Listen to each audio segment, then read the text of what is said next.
In a courtroom built to deliver justice, a 13-year-old black teen stood quietly at the witness stand until the judge erupted with laughter. "A lawyer? You can't even spell law," he mocked. The boy didn't flinch. What followed shocked everyone in the room. The teen calmly dismantled legal arguments with the brilliance of a trained attorney. Why was he even in court? And how did he turn humiliation into a masterclass on truth and law? This is the story of courtroom bias, quiet genius, and the teen who turned a racist insult into a career-defining moment. Location: Mason County Courthouse, Alabama. Time: 11:12 a.m. Thursday. He walked into court to testify. He walked out as a legend. But first, a judge had to learn who he was, the hard way. Dark wooden walls, solemn chandeliers, and heavy silence filled the courtroom. The seal of justice loomed above the judge's bench, polished brass reflecting the afternoon light. 13-year-old Elijah stood tall in a navy blue blazer and neatly pressed khaki pants. His shoes were slightly scuffed, but his posture held firm. Before him, Judge Millstone towered, red-faced and visibly irritated. The judge waved a stack of papers in the air, his voice echoing through the room. "A witness? A boy? What are we doing here, story time?" Whispers rippled through the benches. Some people exchanged skeptical glances, others leaned forward in curiosity. In the front row, a woman in a cream suit looked up, her eyes wide with surprise. But Elijah remained calm. He looked at the judge directly in the eyes. "Your Honor, I was requested to provide insight on the case records. I have reviewed them carefully. I believe I can assist." The court clerk adjusted her glasses. One of the attorneys raised an eyebrow. A few jurors shifted in their seats. The judge scoffed again, setting the papers down hard. And what insight could a child possibly offer on legal documents? Elijah did not flinch. "Facts, sir. Nothing more." The courtroom fell silent again, but this time with a different energy, one of attention, not dismissal. He was not there to impress anyone. He was there because he had seen something everyone else missed. Where are you watching from today? What would you do if someone doubted your intelligence? Elijah had always been different. By age 7, he was reading college law textbooks that his older cousin brought home from night school. While other kids memorized superheroes and video game cheats, Elijah was dissecting court rulings and precedent-setting cases. His curiosity was not passive. He asked questions. He spotted contradictions. He wanted to understand the entire system. His mother, a paralegal at a small downtown law office, recognized the spark early.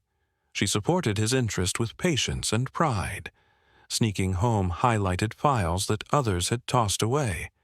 "He doesn't just memorize, he understands," she told anyone who would listen. Their life, however, was anything but easy. Elijah, his mother, and his younger sister lived in a one-bedroom apartment on the 5th floor of a rundown building. The elevator often stalled.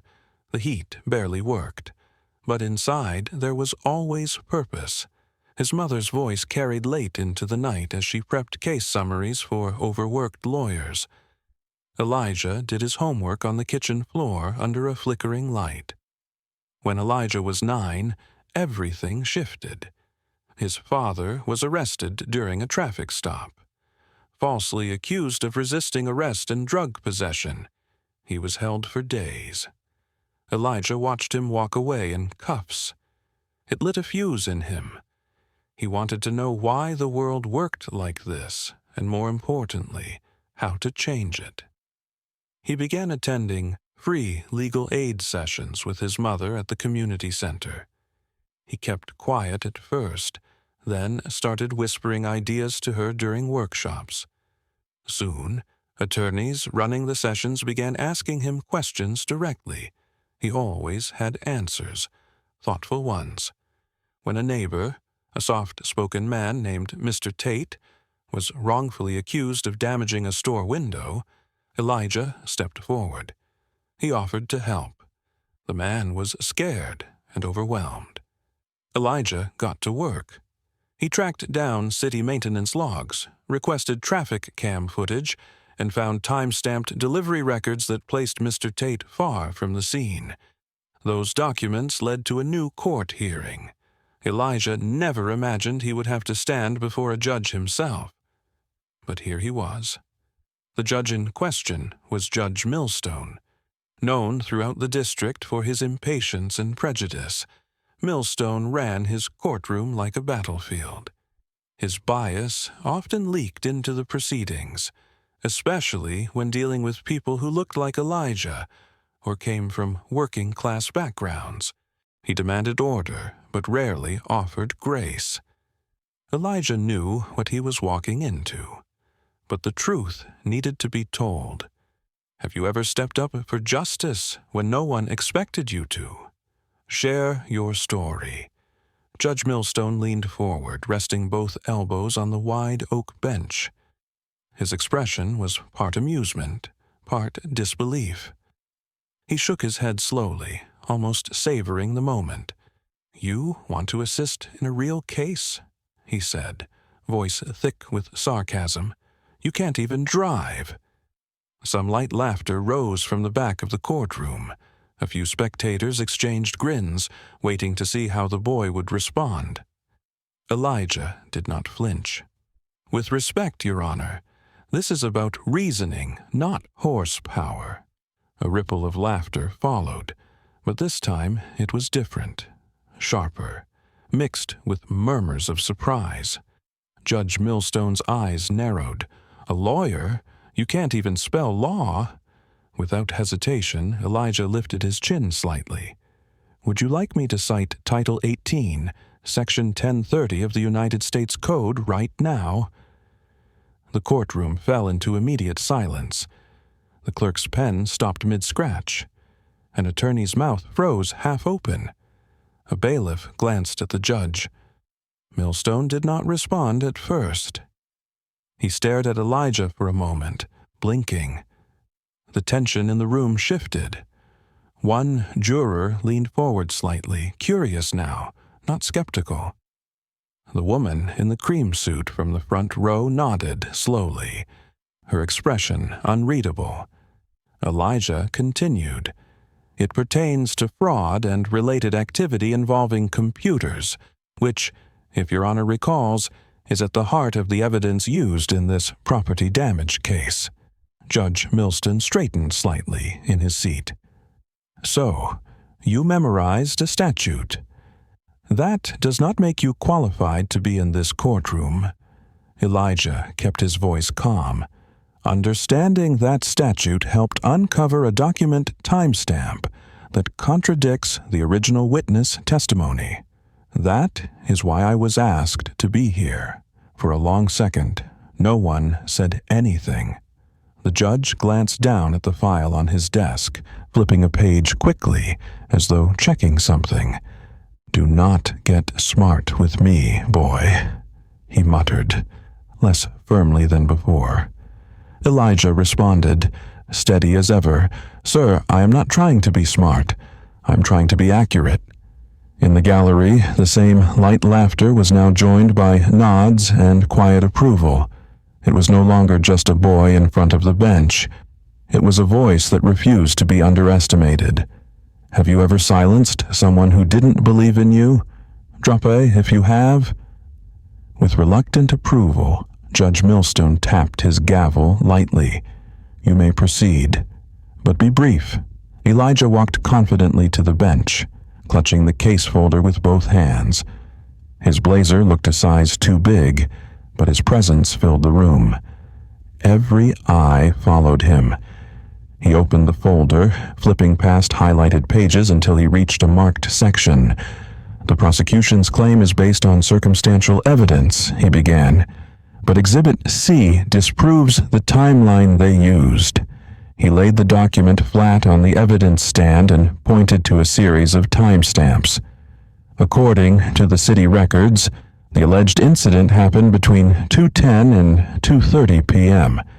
This report from the City Transit Authority shows Mr. Tate's bus pass was scanned at 2:16 p.m. at a terminal 6 miles away. The courtroom held its breath. Elijah turned the page. Furthermore, security footage from the transit terminal shows Mr. Tate purchasing a drink at the corner kiosk at 2:20 p.m. That footage was obtained yesterday and time-stamped by a third-party technician. One of the jurors whispered to another, "That boy just shredded their whole case." Elijah did not pause. In addition, the original witness statement claimed Mr. Tate was wearing a green jacket. But this footage clearly shows him in a brown hoodie. The details do not align. He turned to the judge. "That is the basis of my argument, Your Honor. The evidence, when reviewed without bias, reveals a different conclusion." Judge Millstone, once smug, leaned back slightly. He rubbed his chin, saying nothing.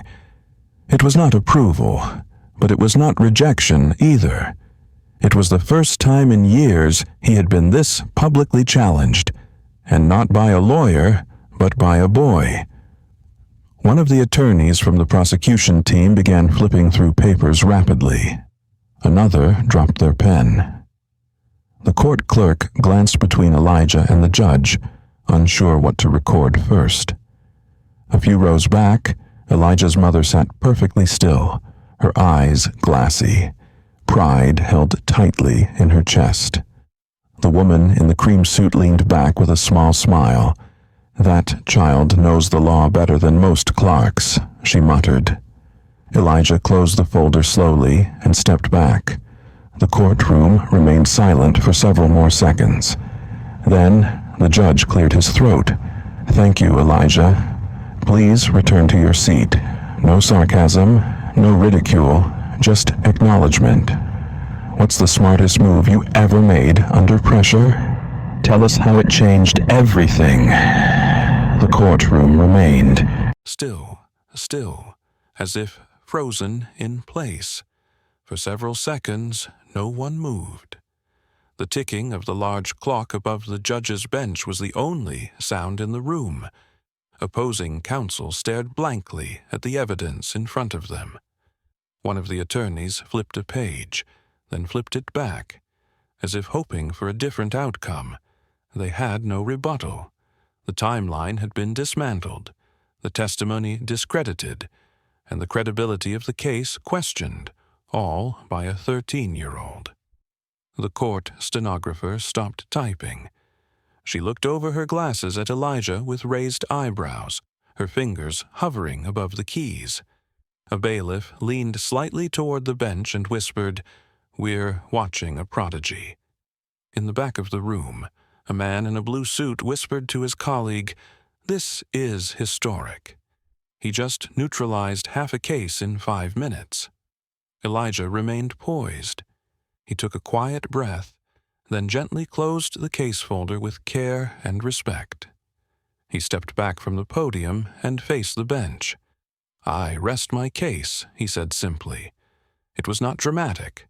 It was not loud, but it echoed louder than any shout might have. Judge Millstone, who had leaned back during Elijah's presentation, now leaned forward again. He studied the boy, his expression unreadable. He tapped a finger on the bench and asked, "Who taught you all this?" Elijah looked up without hesitation. "My mother and the Constitution." There was a pause, a deep, grounding pause. Somewhere in the middle row, the woman in the cream suit clapped once, softly. Others followed. The applause did not break court protocol, but it was full of respect. Elijah's mother sat with her hands folded in her lap, her chin high and her eyes shimmering. She did not clap. She did not need to. Her pride radiated silently. The judge cleared his throat again. "This court will take a 15-minute recess. Gavel struck. People began to murmur. Some stood. Reporters slipped outside to type furiously. Students from a local high school mock trial club whispered excitedly to each other. As Elijah returned to his seat, one of the defense attorneys walked by and gently tapped his shoulder. "You just made legal history, son. Never forget this moment." Elijah nodded, then took his seat beside his mother. She squeezed his hand. "You were amazing," she whispered. He smiled. "I just told the truth." "Have you ever amazed a room full of people?" "What did they say after?" The marble-floored hallway outside the courtroom was quiet during the recess. Lawyers huddled in corners, reporters typed furiously into their devices, and clerks rushed between rooms with files in hand. But near a tall window, away from the murmurs, stood Elijah, calm and still. He looked out at the courtyard, hands clasped behind his back, the folder he had carried tucked neatly under one arm. His mind ran through every word he had spoken, not with doubt, but reflection. Footsteps echoed behind him, heavy, deliberate. Elijah turned slowly. Judge Millstone approached, alone, his robe unbuttoned and hanging slightly askew. His face, usually stern and unreadable, now carried a different weight, one that suggested thought rather than power. He stopped a few steps from Elijah and took a breath. "I misjudged you," he said quietly. Elijah stood silent for a moment. Then, respectfully, he answered, "You misjudged more than me, sir. You misjudged the truth." The judge's eyes dropped to the floor. His shoulders shifted, less rigid now. "You're right," he admitted. "I saw a kid and made a decision before hearing a word. That was wrong." Elijah did not gloat. He did not smile. He simply waited. Judge Millstone glanced around the hallway as if to make sure no one was listening, though the truth was loud enough. "This courtroom has seen many things," he said, "but rarely does it see clarity from someone who has nothing to gain." Elijah took a step forward and extended his hand. "Then let us make today mean something," he said. The judge looked at the hand for a second, then reached out and shook it. It was a small moment, a brief one, but it carried weight. In that handshake was recognition and respect, not just for Elijah, but for every voice that had been overlooked before. When the courtroom reconvened, Judge Millstone carried himself differently. His tone was measured, his words more thoughtful. Those watching did not know what had passed between the boy and the judge outside, but they could feel it. A shift had occurred, and it began with honesty. "Have you ever made someone rethink their biases? Tell us how it happened." The following morning, the courtroom was filled once again. But this time, the energy felt different. There was a buzz in the air, not of skepticism, but of curiosity and anticipation. Word had spread quickly about what had transpired the day before. Local news reporters filled the back row, and a few law students from nearby colleges had managed to squeeze into the gallery. Judge Millstone entered the courtroom with his usual, measured steps, but his demeanor had softened. He took his seat behind the bench and adjusted the microphone. "Before we begin today's docket," he said, his voice steady, but with an edge of humility, "I have something to say." The room quieted instantly. Elijah sat beside his mother again, the same blue blazer buttoned neatly, hands folded in his lap. The judge looked out over the room, pausing briefly before continuing. "Yesterday, I mocked a young man who knew the law better than most in this room. I dismissed him before he spoke. I assumed things I should not have. That was prejudice, not professionalism." He turned slightly, eyes locking on Elijah. "Elijah, you demonstrated intelligence, integrity, and a commitment to justice that deserves not only acknowledgement, but respect. You deserve more than an apology. You deserve a future." There was a long silence, followed by soft applause that grew stronger, as others in the courtroom rose to their feet. Reporters scribbled furiously. A few wiped at their eyes. One of the attorneys in the front row looked genuinely moved. Elijah's mother placed a hand on his shoulder. He nodded quietly, absorbing the weight of the moment.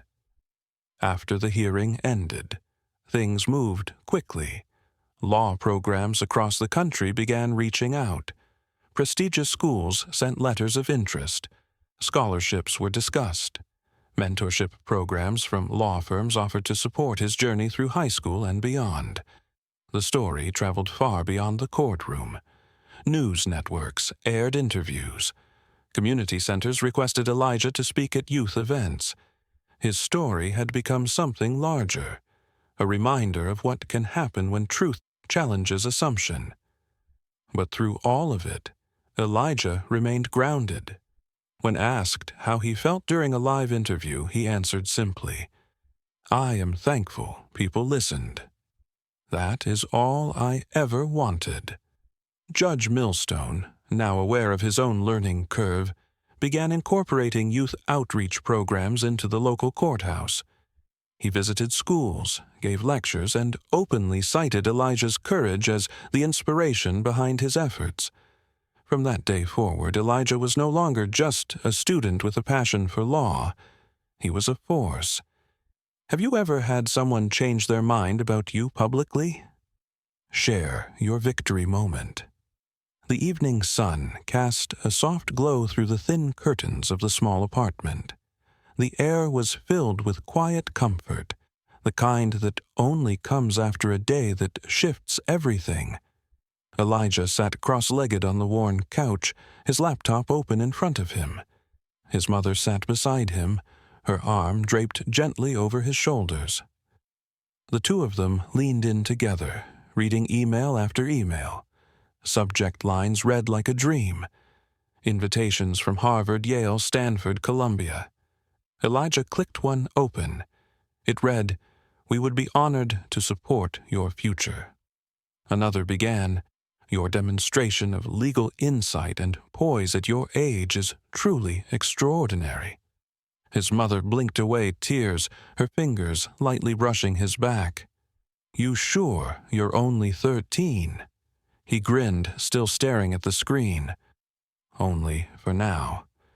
They laughed together, not loudly, but with the deep joy of knowing a door had opened that had once seemed sealed shut. The past years of scraping by, studying late, hoping, and staying quiet had suddenly erupted into this flood of possibility. On the table sat the same folder Elijah had carried to court. It looked no different, but its presence now held the weight of something far bigger than any case. His mother looked at him and said, "You were made for this. Not just the court or the speeches, but the responsibility. You have something people need, the way you see the truth. That matters." Elijah nodded slowly. He was still taking it all in. Offers of mentorship, scholarships, and visits from journalists had come so quickly. But this moment, just him and his mom, in the quiet of their home, meant the most. He closed the laptop and leaned back. "I still want to read more tonight. There's a new case study I found on tenant rights." His mom smiled. "Of course you did." She rose and went to the kitchen, returning moments later with 2 mugs of hot chocolate. No whipped cream, just the basics. But it was perfect. As they sipped, she pulled an old photo album from the shelf. Pages flipped to a younger Elijah in oversized glasses, holding a library card like a trophy. "I always knew," she whispered. "The world just needed to catch up." Outside, streetlights flickered on. Inside, Elijah opened a notebook and began scribbling ideas for a youth legal clinic he had imagined. He wanted to make space for others like him, young voices with big visions who just needed someone to listen. The silence stretched between them again, peaceful and full. What gift or passion did someone finally see in you? Tell us your moment. Elijah's testimony did more than clear the name of his neighbor. It reshaped the very atmosphere of a courtroom that had not been questioned in years. The case was dismissed by the end of the week. The charges were dropped. Mr. Tate walked out of the courthouse a free man, overwhelmed and speechless, shaking Elijah's hand in the hallway with quiet gratitude. But it was not just about one case. It was about the ripple effect. Judge Millstone became more than a symbol of authority. He became a symbol of growth. His transformation inspired others in the legal system to pause, to listen, and to question their own assumptions. The local community center received funding for youth advocacy programs. Elijah was asked to help design one of the first legal literacy workshops for middle school students.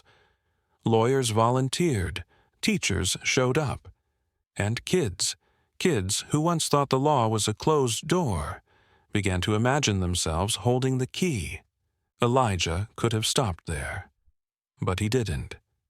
He launched a YouTube channel from his bedroom using his mom's old laptop and a hand-me-down webcam. The channel was simple at first, short videos breaking down courtroom terms, how to read a legal document, and how to speak up respectfully in difficult situations. Then one video went viral. It opened with Elijah standing in front of a whiteboard. "If someone laughs at your dreams," he said, marker in hand, "thank them. They just gave you your opening argument." The video was shared thousands of times. Students, educators, and even attorneys began commenting, subscribing, and resharing. Elijah's audience grew from classmates to classrooms across the country. The boy who once sat quietly in the back of legal workshops was now teaching others. He had become what his mother always believed he would be, a force of clarity, driven by justice and powered by kindness. He still kept the folder from that first courtroom appearance. It sat on his shelf beside a stack of legal pads and a jar of highlighters, not as a trophy, but as a reminder that the smallest voices can carry the greatest truths. In an interview months later, when asked what made him step into that courtroom, Elijah answered, "Because someone had to. And I could." He did not do it for fame. He did it because he believed everyone deserves to be heard. And that belief became the foundation for everything that followed. If you believe knowledge is power, share this story. Someone out there is ready to change the game.